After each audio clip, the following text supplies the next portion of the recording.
வணக்கம் ஜோதி நண்பர்களே. 2025 வருடத்தின் சனி வக்ர பலன், அதாவது இந்த வருடம் ஜூலை 15 தேதியிலிருந்து நவம்பர் 30 வரைக்கும் சனியானது மீன ராசியில வக்ரகதியில சஞ்சாரம் செய்துட்டு வரும். அதாவது வக்ரகதிங்கிறது அந்த ராசியிலிருந்து பின்னோக்கி செல்வது மாதிரியான ஒரு மாய தோற்றம் தான். பட் அந்த நிலைகளுக்குமே பாத்தீங்கன்னா எல்லா ராசிகளுக்குமே பலன்கள் அப்படிங்கிறது உண்டு.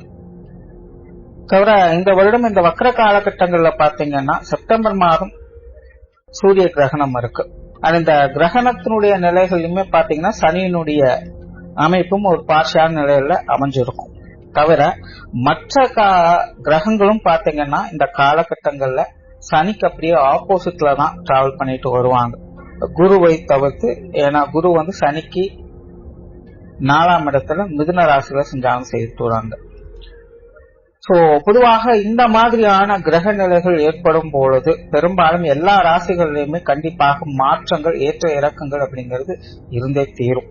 அதுவும் ஸ்பெசிபிக்கா சொல்லணும் அப்படின்னா நாரதர் கழகம் நன்மையில முடியும் அப்படிங்கிற மாதிரிதான் இந்த வக்ர காலகட்டமானது செயல்படும்.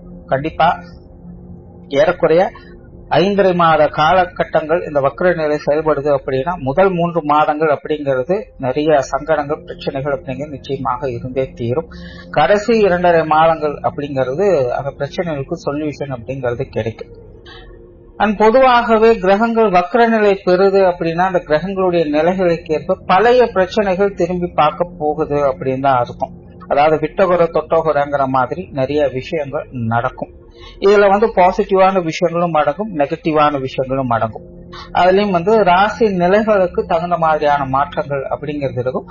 பட் பொதுவான வகையில பாத்தீங்கன்னா சுப விசேஷங்கள் அப்படிங்கும் போது இந்த திருமண அமைப்புகள், தொழில், வேலை மற்றும் ஜீவனம் சம்பந்தப்பட்ட விஷயங்கள், வெளிநாடு தொடர்புடைய விஷயங்கள், பொருளாதார நிலைகள் வரக்கூடிய ஏற்ற இறக்கங்கள், உடல்நலம் சார்ந்த விஷயங்கள், இப்படி சுப விசேஷங்கள், சுபத்தன்மைகள்ல எடுத்துக்கலாம்.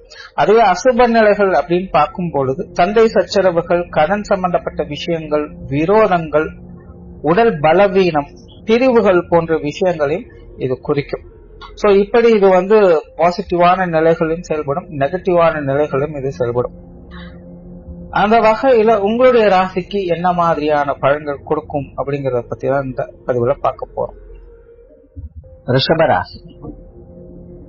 ரிஷபராசிக்கு 11ஆம் இடத்துல அடுத்த 5.5 மாத காலங்களுக்கு சனியானது வக்ரகதியில சஞ்சாரம் செய்துட்டு வரும். பொதுவாக ரிஷபராசியை பொறுத்த வரைக்கும் சனியானது 9க்கும் 10க்கும் அதிபதியாக வரக்கூடியவங்க. இந்த அமைப்பு இருக்கிறதுனால இயல்பாகவே இந்த தர்ம கர்மாதிபதி யோகம் அப்படிங்கிறது ரிஷபராசிக்காரங்களுக்கு எப்பவுமே வேலை செஞ்சுட்டு இருக்கும். பொதுவாகவே ரிஷபராசிக்காரங்களுக்கு பாத்தீங்கன்னா ஆன்மீக சிந்தனைகள் அப்படிங்கிறது ஏதோ ஒரு வகையில இருந்துகிட்டே தான் இருக்கும். தர்ம காரியங்கள்ல, புண்ணிய காரியங்கள்ல ஈடுபட்டு கொஞ்சம் இலகிய மனம் அப்படிங்கிறது அவங்களுக்கு இருக்கும். விட்டு கொடுத்து அனுசரித்து போகக்கூடிய தன்மை இருக்கும். மற்றவங்களுக்கு உதவக்கூடிய குணம், நியாய தர்ம காரியங்கள்ல அளவு கடந்த ஈடுபாடுகள், தான் எப்படி கஷ்டப்பட்டாலும் பரவாயில்ல ஆனா தான் கூட இருக்கிறவங்க நல்லா இருக்கணும் அப்படிங்கிற ஒரு மனப்பான்மை. சோ இந்த மாதிரி நியாயமான தர்ம சிந்தனைகள் ரிஷபராசிக்காரங்களுக்கு இயல்பிலேயே இருக்கக்கூடிய தன்மை இந்த சனியினாலதான் ஏற்படுது.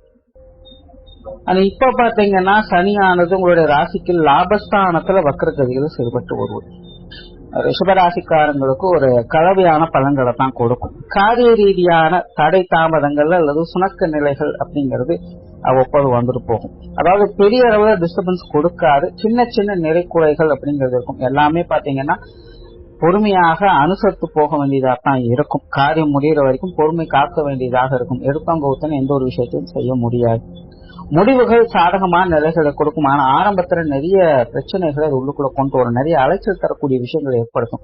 சொல்லொன்னும் செயலொன்னுமாக இருக்கும். அதனால இந்த காலகட்டங்கள்ல மற்றவங்களை நம்பி எந்த ஒரு காரியத்தில் இறங்காதுங்க. அதே போல முன்ன பின்ன தெரியாத விஷயங்கள், காரியங்களும் அவ்வளவு சீக்கிரம் இறங்காதீங்க. ஏற்கனவே முடிக்க முடியாம பாதிகளை விட்டு வைத்த காரியங்கள் இந்த காலகட்டங்கள்ல எடுத்து செய்யக்கூடிய தன்மை என்பது இருக்கும். அந்த மாதிரியான விஷயங்கள் கூட ஆரம்பத்துல கொஞ்சம் அலைச்சல்கள் கொடுக்கும். ஆனாலும் உங்களுக்கு ஆதாயத்தையும் கண்டிப்பாக கொடுத்துட்டு தான் போகும். இல்லங்கள்ல சுப விசேஷங்கள் சுப காரியங்களோட அமைப்புகள் நல்லபடியாக இருக்கும். குறிப்பாக இந்த திருமண அமைப்புகள் புத்திரபாக்கிய அமைப்புகள் ரெண்டுமே ரிஷபராசிக்காரங்களுக்கு ரொம்பவுமே சாதகமான நிலைகளை செயல்பட்டுக்கிட்டு இருக்கும். இது தடைப்பட்ட காரியங்கள் கூட இந்த காலகட்டங்கள்ல உங்களுக்கு நல்ல முறையில கை கொடுத்துட்டு வரும். அதே போல காதல் சார்ந்த விஷயங்கள்ல ஈடுபாடுகள் அதிகரிக்கும். பிரயாணம் சார்ந்த விஷயங்கள் அதிகரிக்கும். ஏதோ ஒரு விஷயங்கள் காரியங்களுக்கு இங்கேயும் அங்கேயுமாக போக வேண்டிய சூழ்நிலைகள் ஏற்படலாம்.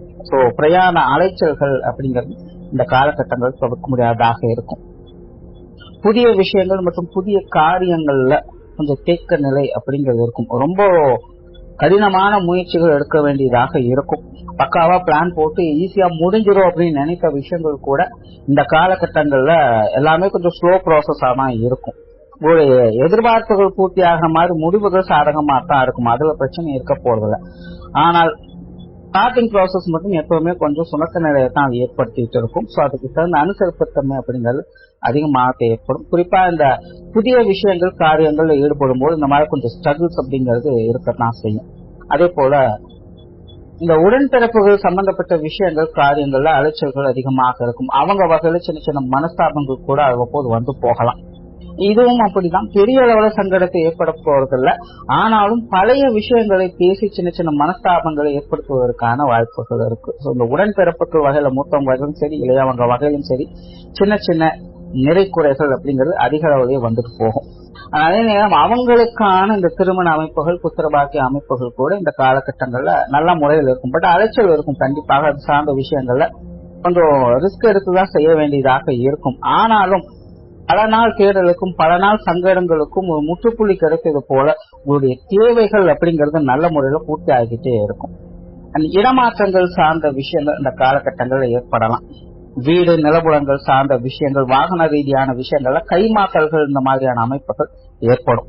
சிலருக்கு புதிய வேலை வாய்ப்புகள் தொழில் வாய்ப்புகள் அல்லது வேலை மாற்றங்கள் தொழில் மாற்றங்கள் கொண்டு செய்யுங்க. அது ஏற்கனவே செஞ்சுட்டு இருக்கிற வேலைகளை புதுசா ஏதாவது ஒன்று இம்ப்ளிமெண்ட் பண்றது இந்த மாதிரியான விஷயங்கள்லாம் ஏற்படும். பட் என்னன்னா அது கட்டாயத்தின் பேர்ல ஏற்படலாம். உங்களுக்கு பிடிக்குது பிடிக்கல அப்படிங்கறத பத்தி எதுவும் யோசிக்க மாட்டாங்க. பட் நீங்க இதை செஞ்சே ஆகணும் அப்படிங்கிற மாதிரி கொஞ்சம் பிரஷர் ஏற்படலாம்.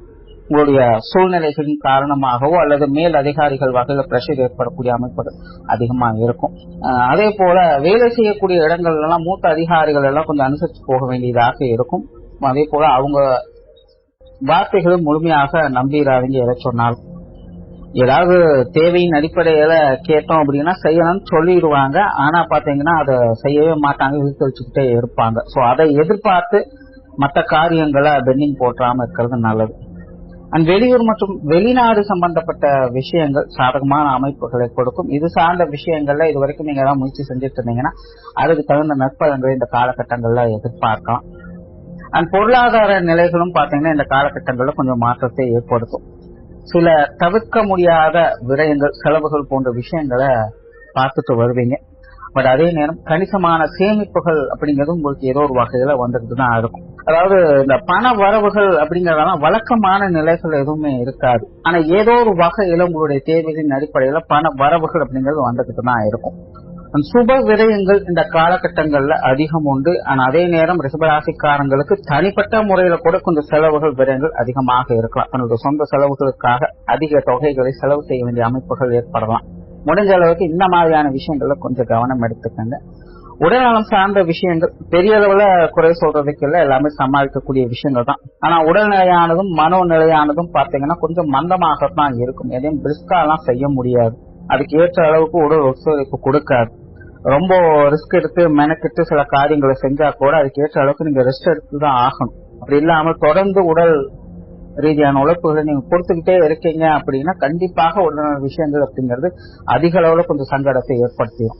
அதாவது அது இப்ப எதையுமே காமிச்சு கொடுக்காது. ஆனா வக்கர காலகட்டம் முடிஞ்சதுக்கு அப்புறம் பாத்தீங்கன்னா இதனுடைய சங்கடங்கள் அப்படிங்கிற அந்த காலகட்டத்தில் அதிகமாகவே பார்க்கப்படும். ஆகையினால உடல்நலம் விஷயம் அப்படிங்கிறது சமாளிக்கக்கூடியதுதான். ஆனா அதிக அளவுல உடல் அலைச்சல்களை கொஞ்சம் தவிர்த்துக்கங்க. ஆனா அதே போல பெற்றோர்களுடைய உடல்நலம் சார்ந்த விஷயங்களை இந்த காலகட்டங்களில் கொஞ்சம் கவனம் எடுத்துக்கங்க. குறிப்பா ஏற்கனவே ட்ரீட்மெண்ட்ல இருக்கிறாங்க அப்படின்னா அவங்களோட நிலைகள்லாம் கொஞ்சம் கூடுதல் கவனம் தேவை.